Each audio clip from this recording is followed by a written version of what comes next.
ఇక విలేకరుల సమావేశానికి ఇచ్చేసిన సిరిసిల్ల నియోజకవర్గ సభ్యత్వ సార్ ఇన్ఛార్జ్ సోదరి కులమ్మ గారికి, పెద్దలు నాస్కప్ చైర్మన్ కొండూరు రవీంద్రరావు గారికి, అదేవిధంగా బీఆర్ఎస్ పార్టీ జిల్లా సారథి తోటాగయ్య గారికి, మరి ఈ కార్యక్రమం పాల్గొన్న బీఆర్ఎస్ పార్టీ శ్రేణులందరికీ, ఈ పత్రికా విలేకరుల సమావేశంలో పాల్గొన్న ప్రెస్ మిత్రులందరికీ కూడా నమస్కారం. ప్రత్యేకించి ఈనాడు రైతుల గురించి మాట్లాడే ప్రెస్ మీట్. పెద్దలు కేసీఆర్ గారు రెండు విషయాలు చెప్పినాయి, మళ్ళీ గుర్తు చేద్దాం అనుకుంటున్నా.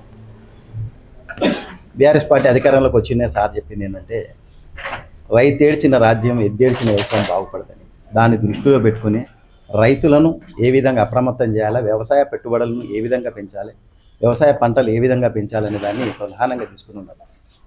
మరి అంతేకాకుండా నా తెలంగాణం కోటి రతనాల మాగాణం అని ఒక నినాదాన్ని తీసుకుని తెలంగాణ రాష్ట్రంలో అప్పటికున్న ఆయకట్టును స్థిరీకరించడమే కాకుండా 45 లక్షల కొత్త ఆయకట్టును కూడా సృష్టించిన ఘనత కేసీఆర్ గారికి దక్కుతుంది. మరి ఆనాడు కేసీఆర్ గారు హామీలు ఇవ్వలేదు, బాండు పేపర్లు రాసియలేదు. ఎన్నికల హామీ 2018లో కానీ మనం హామీలు ఇవ్వలేదు రైతులకు. అయినప్పటికీ రైతు బంధు అనే ఒక వినూత్నమైన మానస పత్రిక కేసీఆర్ గారు ద్వారా పెట్టుకుని ఎకరాకి 5,000 ప్రతి పంటకు ముందుగానే మిత్రులకి సందర్భంగా గుర్తు చేయదలుచుకున్నా. రాష్ట్రమే కాకుండా ప్రపంచం అంతా కూడా వణికిపోతున్నటువంటి కరోనా సందర్భంలో కూడా మంత్రులకే కానీ ఎమ్మెల్యేలకు కానీ జీతాలు ఆపి కూడా రైతు బంధు వేసిన ఘనత పెద్దలు కేసీఆర్ గారికి దక్కుతుంది. మరి ఆ విధంగా రైతులకు పెట్టుబడి సాయం, వ్యవసాయ పన్నులు ప్రారంభం కాగానే పెట్టుబడి సాయం అందిస్తూ అప్పటికే వ్యవసాయ అధికారులతో చర్చించి కాంప్లెక్స్ కానీ యూరియా కానీ బస్తాలన్నీ కూడా సొసైటీల ద్వారా, ఇందాక పెద్దలు రవీంద్రరావు గారు చెప్పినట్టు వారికి పూర్తి అనుభవం ఉంది. ఆ రకంగా ముందుగానే ప్రొక్యూర్మెంట్ చేసి కొన్ని రాష్ట్రాల్లో వరి ఎక్కువగా పండించరు. ఏ రాష్ట్రాలు అయితే వరి పండించరో వారి దగ్గర నుంచి సంప్రదింపులు జరిపి మన వ్యవసాయ అధికారులను, ఎమ్మెల్యేలను, వ్యవసాయ శాఖ మంత్రులు ఉన్న వాళ్ళని పంపించి ఆ ఎరువులన్నీ కూడా తీసుకొచ్చి మన తెలంగాణలోని గోదాములన్నీ కూడా నింపిన ఘనత కేసీఆర్ గారికి దక్కుతుంది. ఆ విధంగా ఏ కారణం చేతైనా రైతు చనిపోతే వారికి రైతు బంధు అని ఒక వినూత్నమైన పథకం మనందరికీ తెలుసు. రైతు దిగుబడి రాక బెంగతో ఎప్పుడైనా ఆత్మహత్య చేసుకున్న సందర్భంలో చనిపోతే 5 లక్షల రూపాయలు, అది ఏ ప్రైవేట్ ఏజెన్సీకో ఇచ్చినట్టయితే సక్రమంగా అమలు జరుగుతుందో లేదని ఒక అపనమ్మకంతో ఎల్ఐసినే నమ్మిండి. ఎందుకంటే భారత ప్రభుత్వం ద్వారా నడుస్తున్న ఎల్ఐసి ద్వారా ఎవరైతే చనిపోతారో వారికి సంబంధించిన కాగితాలు అంపజేయగానే 15 రోజుల లోపల 5 లక్షల సందర్భాలు ఎంతోమందిని మనం చూసినాం. మరి అలా జనవరి నుంచి 7,600 మంది రైతులు చనిపోయి ఉన్నారు. వారందరికీ కూడా రైతు బీమా రాలేదు. ఏ రకంగా వస్తుంది, మాకు కోర్సులో ఉందంటారు కానీ పెద్దలు ఇందాక రవీంద్రరావు గారు చెప్పినట్టు 6,500 కోట్ల రూపాయలు ఆగస్టులో కట్టాల్సింది ఇప్పటికీ కట్టలేదు. 7,600 మంది రైతులు చనిపోయారు. వారి భవిష్యత్తు, వారి కుటుంబాల భవిష్యత్తు అగమ్య గోచరంగా ఉంది. మరి ఈ విధంగా రైతును దెబ్బతీసేదానికి రేవంత్ రెడ్డి గారు తీసుకున్న పథకాలు ఒక 3ని మీ ముందు తెలుసుకున్నాను. నిన్న మొన్నటి వరకు కూడా పత్రికా విలేకరులందరికీ తెలుసు, రైతు ధాన్యం కొనుగోలు అనేది కేసీఆర్ గారు ముఖ్యమంత్రిగా ఉన్నప్పుడు ప్రతి మండల స్థాయిలో నాయకులను, ప్రజాప్రతినిధులను ఇన్వాల్వ్ చేసి ధాన్యం తొందరగా లిఫ్ట్ చేసే ప్రయత్నం చేశారు. ఇవాళ మృగశిర కార్తె వచ్చి కూడా ఇవాళకి 10 రోజులైనా ఇప్పటికీ ధాన్యం కొన్ని చోట్ల ఇంకా మిగిలే ఉన్నది. మొన్నటి వరకు కూడా రైతులు ఎంత అవస్థపడ్డారు. అకాల వర్షాల ద్వారా రైతులు కల్లాల మీద చనిపోతే కూడా దయలేని రేవంత్ రెడ్డి గారి ప్రభుత్వం కనికరించలేకపోయింది. మరి నిన్నటికి నిన్న వాళ్ళు క్యాబినెట్ మీటింగు ఇన్ఫార్మల్, అంటే అధికారులు లేకుండా పెట్టుకున్న మీటింగ్లో కేంద్ర ప్రభుత్వం ఎంతైతే కొనుమంటుందో అంతే కొంటామన్నారు. పెద్దలు ఇంతగా చూపించి ఉన్నారు. మరి ఆనాడు ఏం మాట్లాడాడు, రైతు బంధు రామ్, దళిత బంధుకు జై భీమ్ అని కేసీఆర్ గారు ఎన్నికల సందర్భంలో ప్రచారంలో చెప్పినప్పుడు మేమేమన్నా హౌలాగాలమా, మేము ఇవ్వమా అన్నాడు. మరి ఇలా హౌలాగాలు ఇవ్వలేదు. రైతులు ఆగమాగం అయిపోతున్నారు. రైతు విధానాన్ని దెబ్బతీసే విధంగా ఇలా పండిన పంటను కొనమన్నావు. ఇదివరకు కేంద్రం ఏంది 2,50,000 కోట్ల బడ్జెట్ పెట్టుకున్నప్పుడు వాడెవడు మోడీగాడు బోడీగాడు మీరు ఎందుకు కొనరన్న వ్యక్తి ఇవాళ కేంద్ర ప్రభుత్వం ఎంత కొనమంటే గంతే కొంటా అని అంటున్నారు. మరి అంతేకాకుండా ప్రత్యామ్నాయ పంటల వైపు దృష్టి చూపెట్టాలన్నారు. మక్కలు కానీ పెసర్లు కానీ.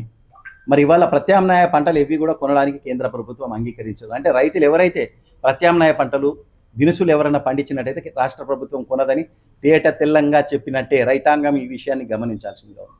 రైతు బంధు ఇయ్యడు, రైతు బీమా లేదు, పండిన పంటకు గిట్టుబడి ధాన్యం లేదు, బోనస్ అని ఒక కొత్త పదాన్ని కనిపెట్టి దాన్ని బోగస్ చేసిందనే విషయం రైతులందరికీ తెలిసిపోయింది. అంతేకాకుండా యూరియానట పెద్దలు ఈ మధ్య ఒక వాడుకలో ఒక కొత్త భాష వచ్చింది, షాపులో లేని యూరియా యాప్లో ఉంటుందని. మరి ఈ యాప్లో కూడా పంట ప్రారంభంలో ఒకటి ఇస్తారట, ఒక నెల తర్వాత ఒక బస్తా ఇస్తారట. మనకు తెలుసు, మన దగ్గర పత్తి కొడితే 4 బస్తాలు కావాలి ఎకరాకి. ఈ విధంగా 2 బస్తాలు ఇస్తే మరి ఎక్కడ కొట్టుకోవాలి? ఆ విధంగా రైతాంగాన్ని నిర్వీర్యం చేసే ప్రయత్నం ఇదొకటైతే, ఇలా కూలేశ్వరం అనే ఒక దుర్మార్గమైనటువంటి ఆలోచనతోని కాళేశ్వరం నుంచి నీళ్లు రాకుండా చేసి రైతులకు నీళ్లు రాకుండా చేయడం, యూరియాలు ఇవ్వకపోవడం, సకాలంలో రైతు బంధు ఇవ్వకపోవడం, ఇవే కాకుండా ఇంకొక ప్రమాదకరమైనటువంటి విషయాన్ని ఈ సందర్భంగా ప్రత్యేకించి చెప్పాల్సిన తప్పది. ఏ విధంగానంటే మనకి ఇప్పుడు ఉన్నాయి విద్యుత్ పంపిణీ విధానంలో 2 కంపెనీలు, northern power distribution company, southern power distribution company. ఈ 2 కాకుండా ఇలా 3వ కంపెనీ రైతు డిస్కామ్ అని పెడుతుండు. అందులో ప్రభుత్వానికి ఏ విధంగానైతే సబ్సిడీ మీద వచ్చేటి ఉన్నాయో ఆ విధంగా రైతాంగానికి అందరినీ కూడా అందులోకి పంపిస్తారట. మరి ఈనాడు అప్పుల్లో ఉన్న కంపెనీ రైతులకు ఏ విధంగా నాణ్యమైన విద్యుత్ ఇస్తుంది? ఈ విధంగా 24 గంటలు ఏ విధంగా ఇవాళ 1,00,000 కోట్లు ఖర్చు పెట్టి 2014లో తెలంగాణ రాష్ట్రం ఏర్పడినప్పుడు పెద్దలు కేసీఆర్ గారు అహర్నిశలు కృషి చేసి రైతాంగానికి రాత్రి పూట కరెంటు పెడితే పాము తేలు కలిసి చచ్చిపోతాయనే బాధతోని 24 గంటలు కరెంట్ ఇచ్చిన ఘనత కేసీఆర్ దక్కితే, కట్టిన ఇల్లు పెట్టిన పొయ్యిని ఇవాళ అస్తవ్యస్తం చేసిండు.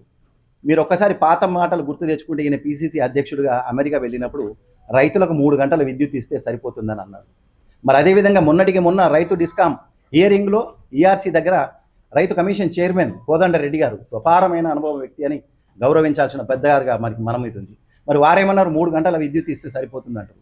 దానికి ఇదే చెప్తున్న ఏంటంటే, కొత్తగా జీవో తీశారు డిస్కామ్లలో రైతులకు రిన్యూవబుల్ ఎనర్జీ అంటే సంప్రదాయంగా వచ్చే విద్యుత్తును, అంటే ప్రధానంగా మన దగ్గర వచ్చేది ఈ ఎండ ఎంతసేపు ఉంటే అంతసేపు, అంటే మనకు దాదాపుగా నేను తెలుసుకుంటే కొంతమంది విద్యుత్ అధికారులతోని పొద్దున 10 గంటల నుంచి 4 గంటల వరకు విద్యుత్ జనరేషన్ ఎక్కువగా జరుగుతుంటుందట రిన్యూవబుల్ ఎనర్జీలో. మరి ఆ కరెంటు ఇస్తానంటే 11 నుంచి 4 గంటల వరకు రైతు ఇస్తే, ఆ ఎండపూట ఇక్కడ రైతులు కొంతమంది విలేకరులు ఉన్నారు, అందరు ఉన్నారు, ఎండపూట ఎవరైనా నీళ్లు పడితే ఆ వేడికి ఒక మడి దాటి 2వ మడికే రాదు.